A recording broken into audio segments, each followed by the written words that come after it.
Today you're going to learn about the best recruiting campaigns in 2024 that are actually marketing techniques.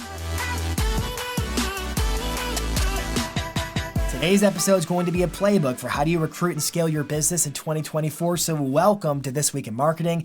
My name is Jason Pantana. I'm your host, and I'm so glad you're watching or listening today. If you're new to the channel, please tap that big red subscribe button. That way you get alerted whenever we publish new episodes just like this so that you can take action straight away and get the results in your business. Now, I've talked a lot, and it's time to get into the interview with Chris Giannos talking about marketing-based recruiting. Chris, thank you so much for jumping on the show today. I am very excited about this conversation. It's an important conversation. We talk about marketing on this podcast, every week. It's called This Week in Marketing. But we often don't get into the nuance of how marketing and recruiting intersect and what that looks like. So, you're one of the best I've ever encountered in terms of recruiting and having a modern approach to recruiting. It's very digital centric. It's very marketing centric. And I can't wait to see where our conversation goes today in terms of what anybody who has ambitions or already is building a team should be taking from this podcast today when it comes to recruiting. So somebody might be listening. I'm going to just kick it off here with this thought. And they might think, I have no ambition of ever having a team. And I guess my immediate thought would be like, well, how do you define a team? Because a team could be, a bunch of agents. It could be staff. It could be a small, lean team of support. What would you say to that? I know that wasn't like something we talked about in the pre-show, but just to frame it for no matter who's viewing, who's listening, how do we make this applicable to the need to recruit and grow? Yeah, I would be thinking about, regardless of what position you're in, whether you're a mega team leader that's got hundreds of agents and dozens of support staff on your team, or you're a solo agent that's thinking, how should I be recruiting my first assistant to start creating leverage in my business, right? Recruiting and marketing go hand in hand. And regardless of which bucket you find yourself in, I think it's an important skill set to learn, right? Recruiting and the thoughts around it could even be applied to like recruiting vendors to your business, right? Recruiting partners in different places and stuff for your real estate business. So I think it's something that regardless of where you're at in your real estate career, it's a good skill to polish because at the end of the day, it's also a persuasion thing and it's never bad to improve your persuasion skills. Sure isn't. All right. And I love where your head's at on that, the thinking sound, because my goodness, if you need to refine and polish your value proposition for somebody joining your team, that also speaks volumes about your value proposition to the consumer as well. It's the same business, whether it's from the consumer or the new recruit, the talent you're trying to attract. All right, so let's kick it off here and we'll see where the conversation leads us. What are some of the best ad strategies and recruiting techniques right now working to get agents recruited right now? It's a good question. I would be thinking about recruiting agents as the same way you think about generating like listings, right? I'm sure your audience has a lot of familiarity with generating conversations with people that are looking to buy or sell real estate. The best approach is a little bit of all the approaches, right? People used to crack up and laugh at me when I was an agent because I used to do a little bit of everything, right? I was a big fan of having, for example, you go to a grocery store, those little dividers. Everyone laughed at the dividers until I started getting calls on them because they'd just gotten a direct mail piece from me a couple of days before that, right? So the best approach is a little bit of all the approaches. I'm a fan of stacking a combination of where agents are looking, right? And in my experience, no agent ever, for the most part, goes onto a website like LinkedIn or ZipRecruiter or Glassdoor or one of these portals and says real estate agent jobs. But what they do, Jason, is they go on Google and they type in real estate agent team hiring or team hiring near me or whatever they're typing in. And by proxy, they find themselves to one of these websites, right? There's about a dozen of them: LinkedIn, ZipRecruiter, Glassdoor, IndeedMonster.com. If you know agents are going online searching that type of stuff, then it's common sense you should show up where the eyeballs are, right? So we usually recommend to our customers first, job board syndication in some way, shape, or form. Next is going to be finding agents where they might not necessarily be looking for an opportunity, but they're curious about like, hey, I'm not proactively seeking out an opportunity, but I wouldn't be averse to one if it kind of got in front of me.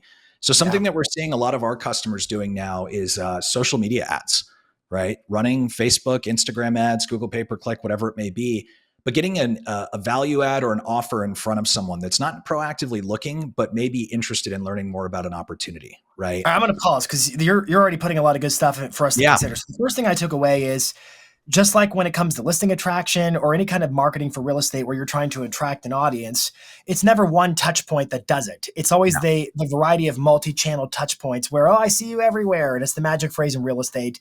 We talk about the I see you everywhere phraseology on this podcast all the time. And it seems like it applies here as well, whereby maybe somebody does go to a ZipRecruiter or some platform, some job board to look for a career in real estate. They don't know where to start.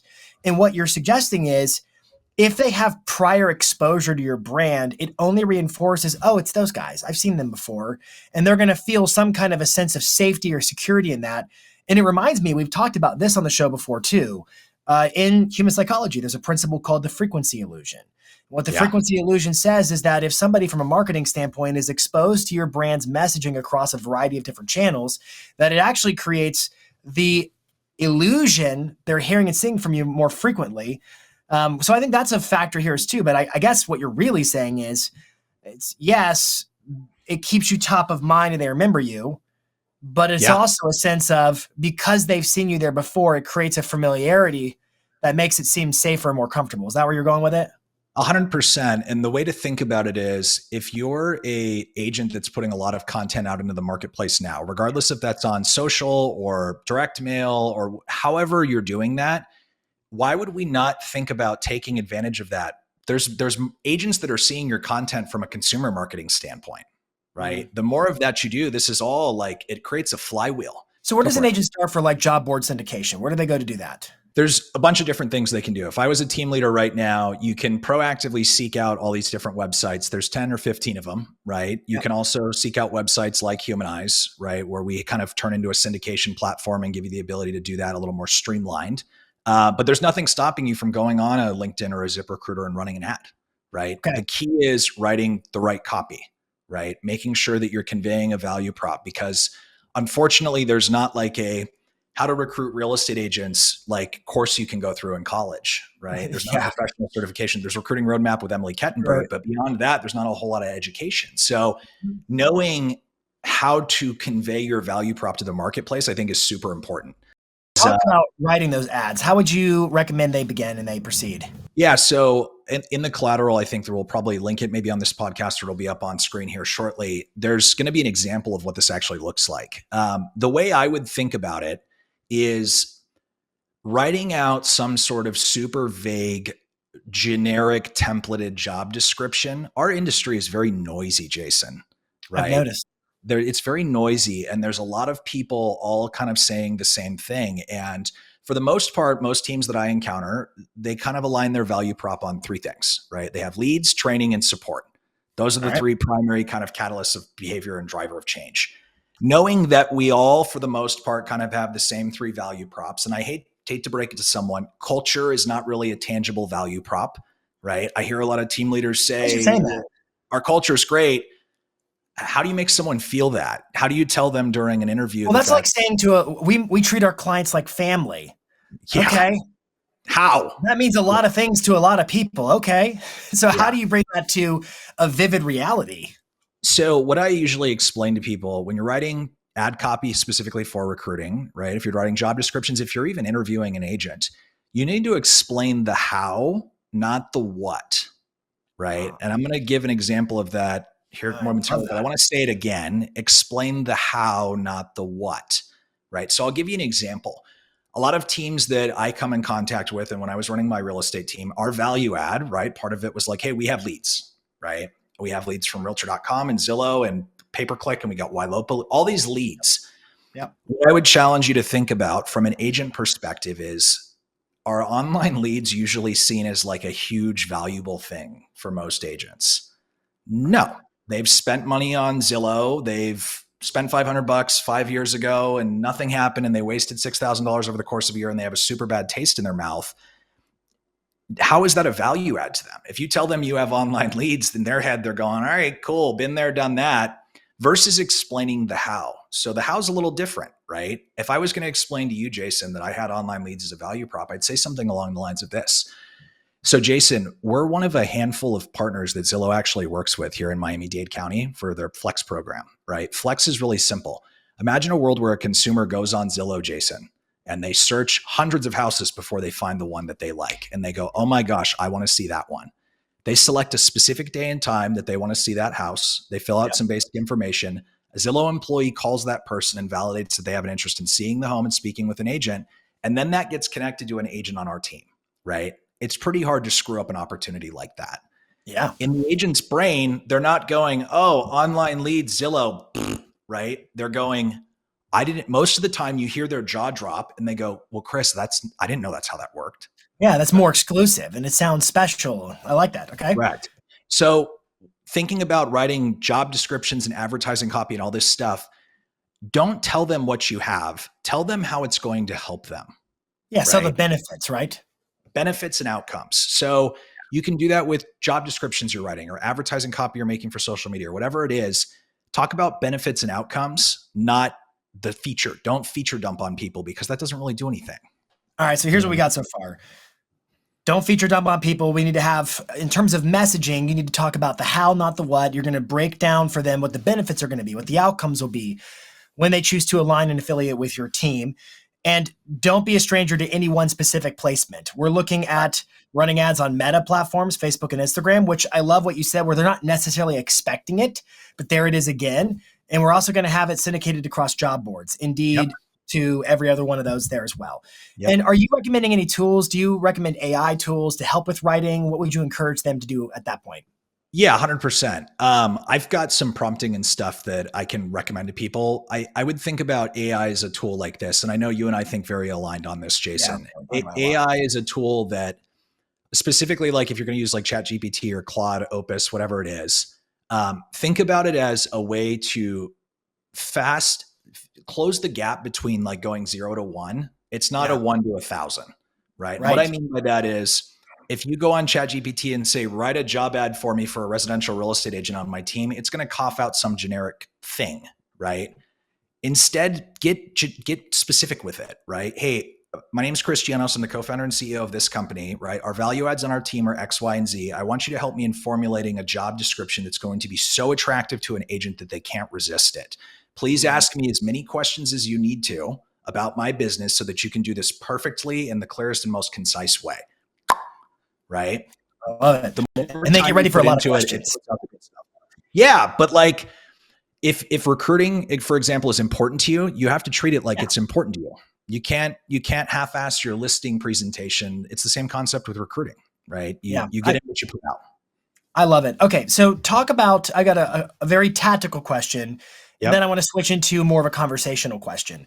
The tactical question is this, and I'm going to put you on the spot, and I'm going to ask you to give some definitive answers.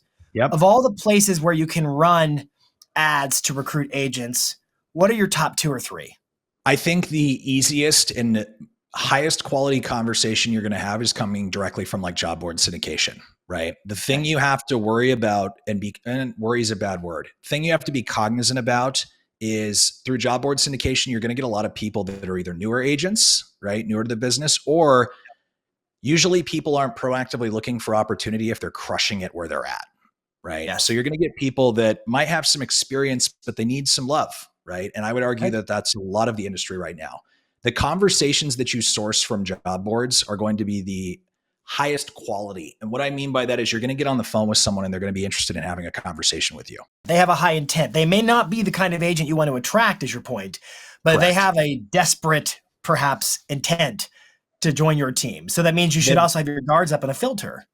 They want to have a conversation, right? And we find that in the real estate space, like good leads, quote unquote, usually equates to people that want to have conversations, right? Okay. It's the same thing with recruiting. So I would start with job board syndication. Second to that, I think would probably be social media advertising specifically. I've talked a little bit about that. I'm going to give you a third one that I think most people aren't thinking about that's really in reach and very easy to do. Yeah. I think we forget that we have a lot of ancillary vendors that are close to our business that talk to a lot of real estate agents on a pretty regular basis, right? We have title reps and mortgage brokers and home warranty people and all these different ancillary vendors. One of the biggest sources I had for like agent referrals for people to join my team was from my vendors, right? I proactively on a monthly basis would poke I had a title rep, I had a home warranty person, I had mortgage people I worked with, poke them and say, hey, look, I know you talk to a lot of agents. I'm not asking you to proactively recruit for me, but if you get a conversation for someone asking for some advice on what they should do and where they should go, I'd love to be a spare tire for you, right? That's That great. results in more conversations than anything. And that costs no money and people can start doing it now. And it also fits into your model of multi-channel approaches. So you've got an organic pipeline coming down from vendors and relationships. You've got your job board syndications, and you've got whatever interest can be cooked up through meta ads or any kind of a social media ad platform. Let's talk for a Yep. second, though. I think you teased this a second ago, but I want to really get into it. What about organic? What you're publishing on Instagram, on YouTube? Should agents who are looking to grow their teams have an organic effort involved in their recruiting process? Yeah, 100%. The best way I've ever come up with to ideate content that's going to result in like organic conversations, I think of social media and Instagram and Facebook and all my platforms and stuff uh, is like the best drip campaign of all time, right? People get to watch the day to day of what it's like to be me and live in my world and what I'm working on. And the open rate is, I mean, you don't get 100% open rate on your Sure. Instagram stories and stuff, but it's pretty damn close, right? Yeah. Especially with people that are in your immediate orbit. The best way to ideate content, you have to start thinking the content I'm putting out for consumers, right, isn't always going to be what's super valuable for agents specifically. And I'm not Right. saying do a 180 with your brand and only start putting out agent content, right? But if you have a goal to recruit, you need to start thinking about how can I make these little micro deposits in the trust bank, right, in the value bank with agents, right, with content that I put out, whatever that may be. I would start thinking about what are the 10 most frequent questions that an agent is asking me during an interview. And there's your first 10 pieces of content, right? If you're getting asked what compensation looks like or what type of value you provide or how many transactions each agent on your team is closing, that's Yeah. all ideation for content, right? Yeah. And it's a really fast way to get your message out to the marketplace. What is your view? So before I was talking to you, I was recording a video that I haven't even published yet. Yep. But if you look at earnings reports from Meta, Mark Zuckerberg has now announced that 50% of the content we see in our feeds on Instagram is AI recommended content. You can look at that through two different lenses. One lens says, whoa, 50% of my followers, or I have a reduction of reaching my own followers by 50%. Oh my gosh. The other lens to look at it through is the opportunistic one, whereby you could say, well, hey, wait a minute. On what basis is the AI serving people content? Well, it's showing them stuff that they're interested in. So that means I can effectively tell the platform who to show my content to by supplying demand. What do I mean by that? I mean, if I make content that is ultra relevant for hyperlocal sellers in my marketplace and I make enough of it and I don't deviate and I stay consistent in that lane, over time, what will happen is the algorithm will start to show my content to people whose interests align. But the risk that is run in this new world of the For You feed effect from TikTok, which is what Instagram's doing, and Yeah. Facebook's up to 30%. They're just copying what TikTok has done. But the downside is, okay, well, if I'm a social media creator on Instagram now and I make a little bit of content for consumers and a little bit of content for agents, I'm actually going to be doing a tug of war with the algorithm in terms Yep. of it doesn't know what to do with me in that regard. So how do I do this? And I know I'm putting you on the spot, and I think we can Yeah. workshop this together. How do you do this in a way that is social media compliant, but also moves the right needles, pulls the right levers? I mean, the first thing that comes to mind, and I don't know if this is the correct move or not, but the first thing that comes to mind is maybe you separate it out onto two separate profiles, two separate channels, right? Like you said before, we think alike. Keep going. Yeah, that's the first place I would think about. The other thing is like, is it necessarily a bad thing? I guess I don't know how effective that algorithm's actually going to be at finding those people just yet, right? When I actually think about it, and it's like, most team leaders I know that are focused on recruit, it's usually like one of two. You're either still actively involved in production, right? At which point recruiting is important, but it's not the most important thing just yet. Or you've stepped out of production and now you're focusing on like building the business and building it around your team. Yeah. I think your priorities shift at that point. But my gut initial reaction is maybe you have an agent facing page, right? Where you become just an source of education for people in the marketplace. If you need an example of someone that's doing that really well, like Tom Toole crushes that. He really Right? does. He's the first person that comes to mind with that agent facing content. Like that guy is a machine. I call him Mr. Consistency. I run marathons and train like 5 days a week. Yep. Every single morning, before I'm even up, Tom Toole has got something posted off of like the Peloton at like 6 o'clock in the morning. I'm like, this dude is the most consistent content person on the planet, right?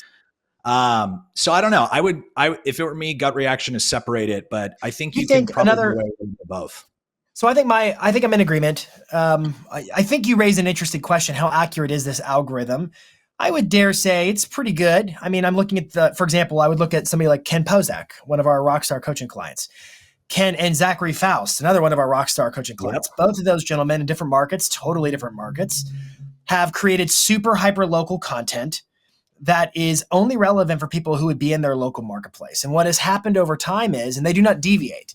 And what's happened over time is, if you look at their reach, who they reach geographically, it's only people local. Those are the only people who are really seeing their content. So I know it works to make that hyper local content. I tend to agree that I think I'd split the channels up. This one's going to be more agent facing. This one's more consumer facing. I think that's the way to go, unless you can find some middle road where it appeals to both equally. You use the example of Tom Toole, who's making a lot of really actionable recommendations and best practices for agents. And it's very consistent with his brand of being, as you put, I believe, Mr. Consistent was the badge he wears so proudly. And I love Tom, and he's definitely a good example of this. Yep. What about for the agent who's not necessarily the let me give you a tip, tactic, Sure. and tactic kind of agent? Is there a different kind of content that also resonates with agents and attracts? I have a perfect example for you. If you go on my Instagram and go back years, right? Scroll down a little bit. There's a piece of Like content. I got like stalker past all the way back. Go way back and stalk it. There's a piece of content that I did. There was an agent on my team named Polly McCormick, who's still a great friend of mine. She's the most awesome lady on the planet. And for 1 month, I think she opened like 5 or 6 escrows in a month. And I did a piece of content on her that was voiceover with a bunch of pictures of her and I together that was basically giving Polly a shout out for the month, right? This is my friend Polly. Polly's got a really cool hat on in this picture. What you don't know is Polly opened 6 escrows, and here's how she actually did it, right? Oh, I love that. An example of not just a shout out for an agent on your team, but like, hey, here's how they did it utilizing the leverage and the value prop that I'm actually able to provide as a team leader, right? Yeah. And collaborated with her on it on Instagram. So the reach went nuts, right? It was a very well-received video. It took me 5 to 10 minutes to put together, and the impact beyond just what I was putting out in the marketplace from a recruiting standpoint, the impact it had with her as an individual was awesome too, right? Yeah. Talk about like a retention tool. That's how you retain people. You make them feel special and feel like they're wanted and they're needed in a place. And that's what that video did. So giving your agents strategic shout outs that aren't just a picture of the house they sold with their face on it and just sold, like that's the easy way out, right? Make it fun. Do something that's different. And that video is a great example of that. And it made me think of a comment we actually didn't close off a conversation loop before. You were talking about how job boards will get you high intent or people who really want a conversation, but they're not always what every agent really wants to attract to their team. And I'm not saying there's anything wrong with new agents at all, not at all. However, I am saying I am pretty confident we have people who are watching or listening who would say that's not the kind of agent I'm seeking to attract. Do you think that this organic content space is the best arena for attracting high caliber experienced agents? Or what would you say to that in terms of what could an agent who's looking to bring the best of the best over, what could they do from a recruiting standpoint? The best of the best is all relationship based, right? When I was recruiting high producing, like seasoned luxury, I was in a very luxury market in Orange County and Newport Beach, California. The agents that I brought over that had existing books of business that were doing 15, 20 million a year in production took 6, 9, even 12 months to get them to move, right? And a lot of those conversations were conversations that I'd been having quarterly for a year, right? Where it would, all right, well, yeah, my broker just did X, Y, and Z. Tell me about what you're doing, Chris. I don't know if I'm ready yet. Okay, well, just keep me in your back pocket if and when it ever happens, right? But that's where that social media becomes super, super important, because a lot of these people, I was friends with these people, right? And if Tom's told me this, you've told me this, I like kind of docu-series my entire day, right? I start posting stories when I wake up and I stop posting stories when I go to bed. The reason being is it's the world's greatest drip campaign, especially in your market, your network.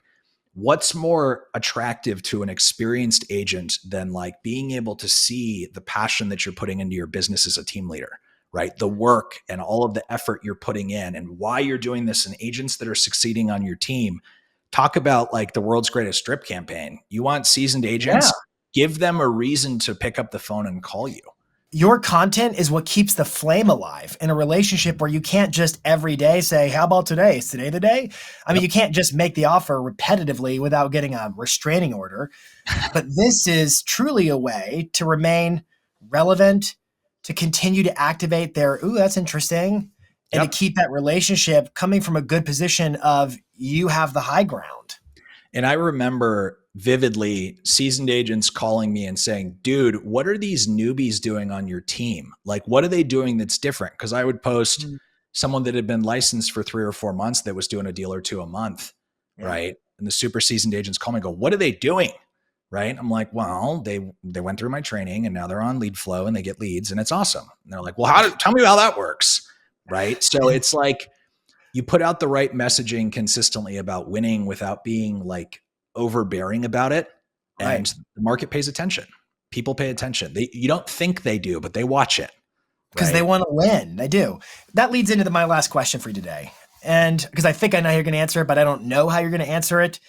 And with all the news of settlements and changes happening in the real estate space, there's a lot of people who are questioning, what does the team of the future look like? How do you answer that question? I've put this out there a couple of times now, and I'm gonna die on this hill, right? I think that the teams of the future are going to be a combination of two things. There's a book by Carol Dweck. It's called Mindset, right? And in that book, for those that haven't read it, she talks a lot about fixed versus growth mindset, right? I think in the future, the teams that have a fixed mindset where we're only as good as the agents we hire, right? From right out of the gate, when they join my team, that's as good as they're ever going to get.